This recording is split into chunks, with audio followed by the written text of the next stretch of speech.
За олон хүмүүс хувьцаа яаж авах вэ гэдэг хувьцаатай холбоотой бичлэг оруулахаар тэгж асуугаад байгаа. Одоо би хувьцаа яаж авахыг харуулъя. За ARD гэдэг аппликейшнийг ашигладаг. Монголын хөрөнгөний бирж дээр за бараг 100-аад юм. За 40-50 ч байдаг л юм цаасны компаниуд байгаа. Тэндээс та сонгоод бүртгүүлнэ. Тэгээд хувьцаагаа авах боломжтой. За хувьцаа авах бол ер нь одоо банкны аппликейшнээр төлбөр тооцоо хийх шиг юм амархан болцсон. За би ARD app руугаа орлоо. Ингэж харагдана.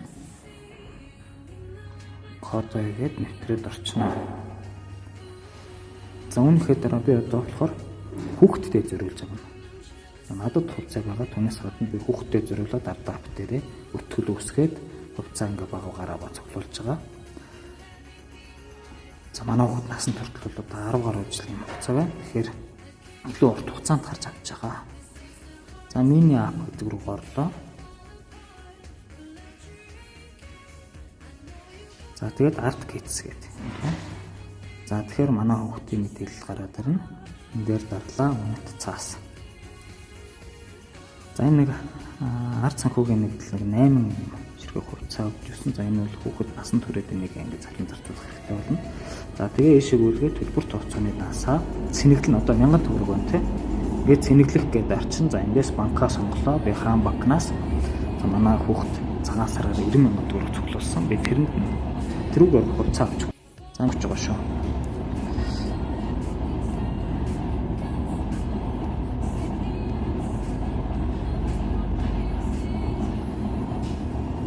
За ингээд хаан банкаас сонголоо.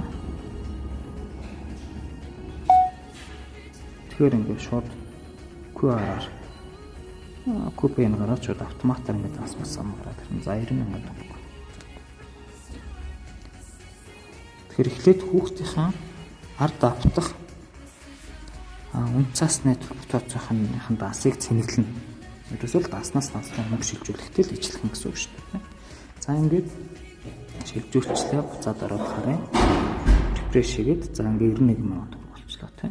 Төлбөр тооцооныхан данс. За одоо арилжаар нь ороод хувьцаа гээд за би 90,000-аар нь болохоор нэг ширхэг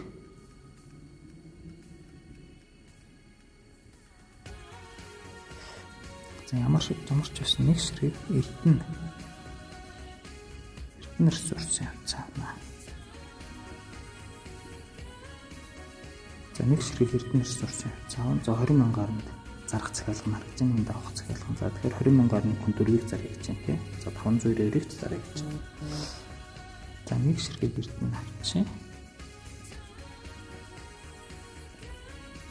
За ингээд захиалга хэмжүүлэлттэй гэж байна. За мөн нэг ширхэг 5 толгой авчаа. 5 толгоос 29,000 хүрсэн. За гэхдээ 10-аас дээш жилийн гэж урт хугацаанд харж байгаа учраас 29,000-ад авах, 30,000-ад авах бараг ялгаа байхгүй шүү дээ. За 31,160-аар. За мөн нэг ширхэг авчаа. За энэ бол шууд ингээд би зах зээлийн хашаар нь авчиж байгаа учраас шууд би илчиж байгаа тий. За одоо хэд үлдсэн 90,000-аас чинь 39,000 төгрөг үлдсэн байна. За энэгээр нь болохоор би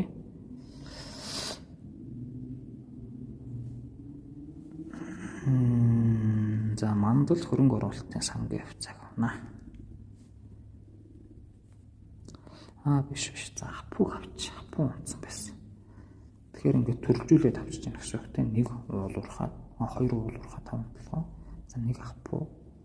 За бүлээл эндээс бас багхаа авъя. Тэгэхээр доод хэмжээ нь 5,000-ад авах боломжтой. За 10 ширхэг хапуг авчих. Тэгээ үлснээр нь линд авчих.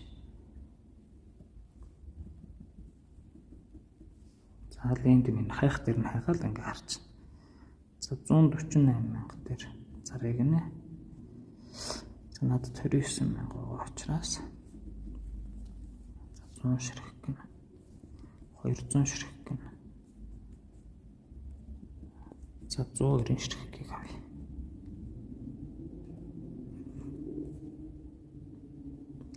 За ингээд захиалга амжилттай. Ингээд би хүүхдийн цагаан сараар цуглуулсан 90,000 төгрөгөөр нь нэг ширхэг Эрдэнэ, нэг ширхэг 5 толгой, 10 ширхэг хапу, за 200 ширхэг лентийн юм хувьцаа аваад өгчлөө. За хувьцааныхаа дэлгэрэнгүй ороод харах боломжтой.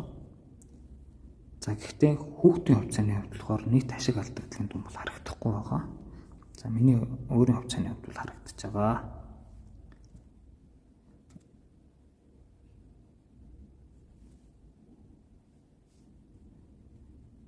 За тэгээд та иймэрхүү хувьцаатай холбоотой мэдээлэл авах хүсвэл сувгийг минь дагаарай. Өгч байгаа шүү.